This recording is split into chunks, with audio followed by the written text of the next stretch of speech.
Assalamualaikum warahmatullahi wabarakatuh, Bapak dan Ibu. Kembali lagi kita berjumpa di podcast obrolan ringan, menarik, dan penuh faedah dalam podcast Hospital Talks bersama saya, Salwa Nabilah. Nah, saat ini Bapak dan Ibu, kita akan kembali mendiskusikan topik yang saat ini masih hangat-hangatnya nih, di mana pandemi COVID-19 masih membersamai kita pada saat ini, sampai saat ini, maka kita juga tidak lepas dengan yang namanya telemedicine. Nah, jadi Bapak dan Ibu, apa sih telemedicine itu? Nah, telemedicine itu adalah didefinisikan oleh American Academy of Family Physician sebagai praktek penggunaan teknologi untuk memberikan pelayanan kesehatan secara jauh. Nah, seorang dokter di satu tempat menggunakan teknologi komunikasi untuk melayani pasien yang berada di tempat lain. Jadi, menurut WHO nih Bapak dan Ibu, praktik telemedicine ini bisa dibedakan menjadi dua. Ada yang asinkron dan ada yang sinkron, di mana perbedaan keduanya itu terletak pada pengiriman data terkait yang diperlukan dalam konsultasi online. Nah, dengan telemedicine asinkron, data pasien itu bisa dikirim lewat email kepada dokter, lalu dokter mempelajari data itu untuk kemudian menyampaikan diagnosisnya. Nah, sedangkan agak berbeda nih dengan telemedicine yang sinkron, di mana eh, pada telemedicine sinkron ini dilakukan dengan cara interaktif secara langsung, misalnya lewat video call atau telepon seperti itu. Nah, jadi baik dokter maupun pasien itu dapat berinteraksi secara langsung untuk konsultasi. Nah, meski demikian, sebenarnya juga bisa telemedicine asinkron. Jadi data pasien dapat lebih dulu dikirim ke dokter untuk dijadikan dasar diagnosis atau dasar pertimbangan diagnosis yang melengkapi konsultasi online seperti itu.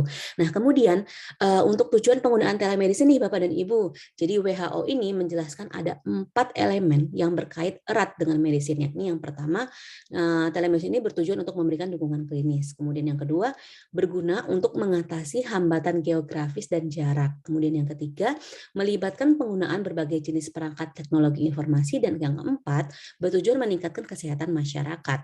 Nah, dari penjelasan elemen itu, tujuan telemedicine ini tidak terbatas pada layanan konsultasi saja. Jadi ada banyak hal yang bisa dilakukan dengan telemedicine nih Bapak Ibu. Di antaranya yaitu pengiriman data pasien yang jauh dari rumah sakit untuk dilakukan diagnosis secara cepat seperti radiologi dan pemeriksaan jantung.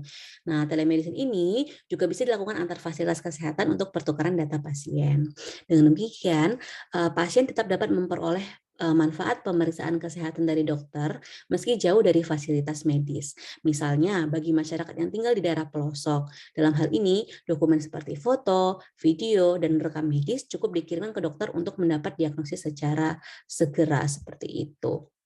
Nah, untuk fungsi telemedicine sendiri, jadi fungsi utamanya itu adalah mempermudah pelayanan medis oleh fasilitas kesehatan, terutama bagi masyarakat yang sulit terjangkau atau mengakses fasilitas tersebut.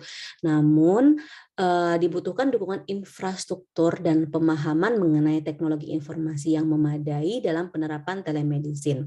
Nah, khusus dalam soal konsultasi kesehatan menggunakan internet, nah itu dibutuhkan koneksi yang stabil dan kuat agar lancar berjalannya seperti itu, Bapak dan Ibu. Nah, kemudian dengan adanya dukungan tersebut, telemedicine yang dapat berfungsi sepenuhnya sesuai dengan tujuannya untuk membantu meningkatkan kesehatan masyarakat secara jauh. Telemedicine ini juga berfungsi untuk memudahkan sistem rujukan pasien antar rumah sakit atau dari puskesmas ke rumah sakit. Data cukup dikirim dengan teknologi sehingga mengurangi resiko kerusakan atau hilang di tengah jalan. Pasien pun tak perlu lagi risau akan lupa membawa dokumen ketika datang ke rumah sakit rujukan. Seperti itu Bapak dan Ibu.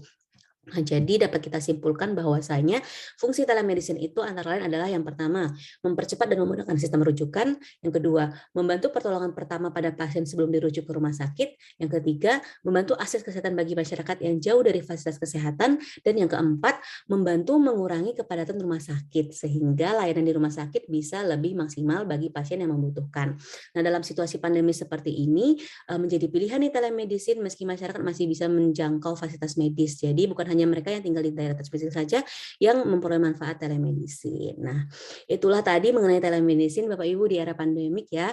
Terima kasih dan sampai jumpa di podcast Hospital Talk selanjutnya. Have a nice day. Wassalamualaikum warahmatullahi wabarakatuh.